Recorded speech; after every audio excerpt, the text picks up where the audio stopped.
Welcome to a exceptionally unadvised edition of Michael Reads from Book. Advised because I have just had 2 of my wisdom teeth pulled, I have on a lot of medication, and I have gauze in my mouth. But still, I couldn't resist doing one of these because, let's face it, this is comedy gold. Today's book will be Geneaology and Ontology of the Western Image and its Digital Future by, hold on, this isn't working very well. There we are, John Letche. We will be speaking from, say, let's take one chapter. Chapter 6. Some fallacies and truth concerning the image in old and new media. Quote, we fall into the illusion of immanence. We implicitly suppose that there exist 2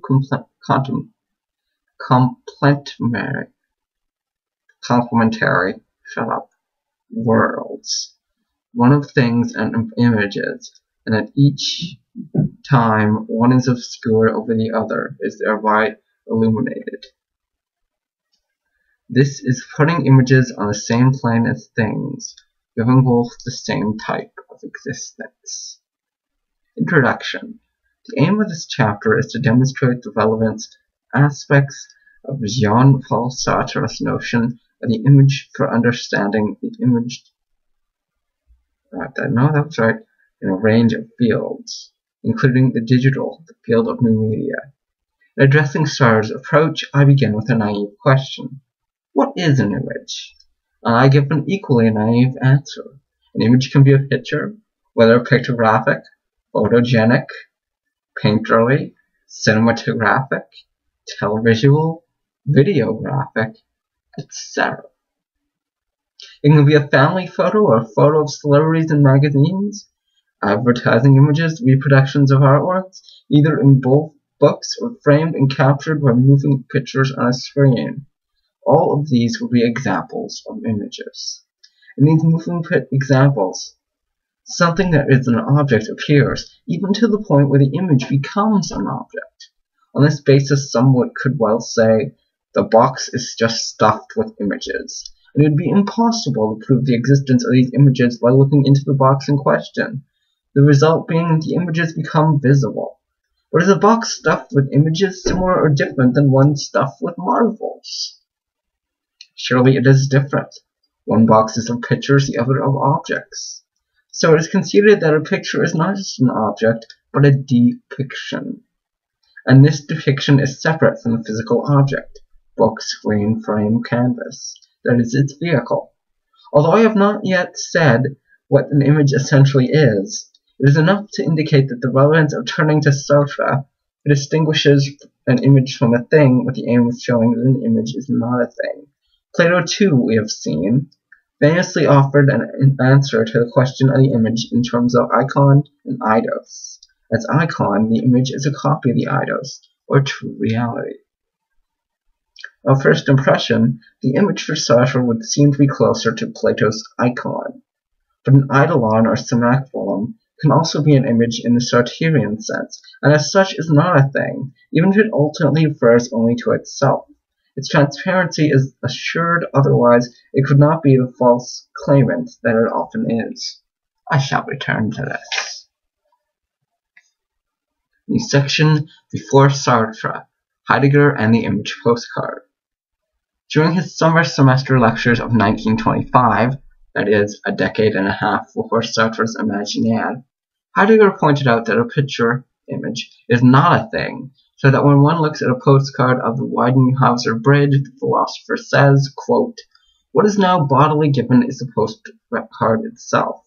The card itself is a thing, an object, just as much as the bridge or a tree or the like, but it is not a simple thing like the bridge. As I have said, it is a picture thing. In perceiving it, I see, though I see through it what is pictured, the bridge. In perceiving a picture, I do not thematically apprehend the picture thing. Heidegger confirms the point as followed. In the consciousness of a picture, there is the picture thing and the pictured. The picture is not an entity in its own right like a postcard. The picture is the presence of the bridge in its absence. It is shown to be the image to be sui generis and of nothing and a nothingness, Sartre's version being the néant. Indeed, to assume that the image is a material thing, like the postcard, can be perceived is a part of a naive ontology, based on the illusion of immanence, where images are put on the same plane as things giving both the same type of existence. It is thus a mistake to think that the image is in consciousness instead of it being a mode of consciousness. In a sense, though, the object of the image, the imagined, is in the image precisely because the image is a nothingness, and a mode of making the image present. To experience an image is to experience the presence of the imaged itself, which can be an illusion, as in a dream or trompe l'oeil, or certain kinds of significance, as with the symbol in Goethe's sense, which is motivated, not conventional, and opaque, like the imaged itself, and is closer to an image build. Strictly speaking, the mistake is not one of transferring to the image the quality of its object, as when a representation is mistaken for the object represented, or as I shall argue in more detail, it is quite possible to conceive an entirely immaterial virtual image of a corresponding material thing and still run foul of the illusion of immanence.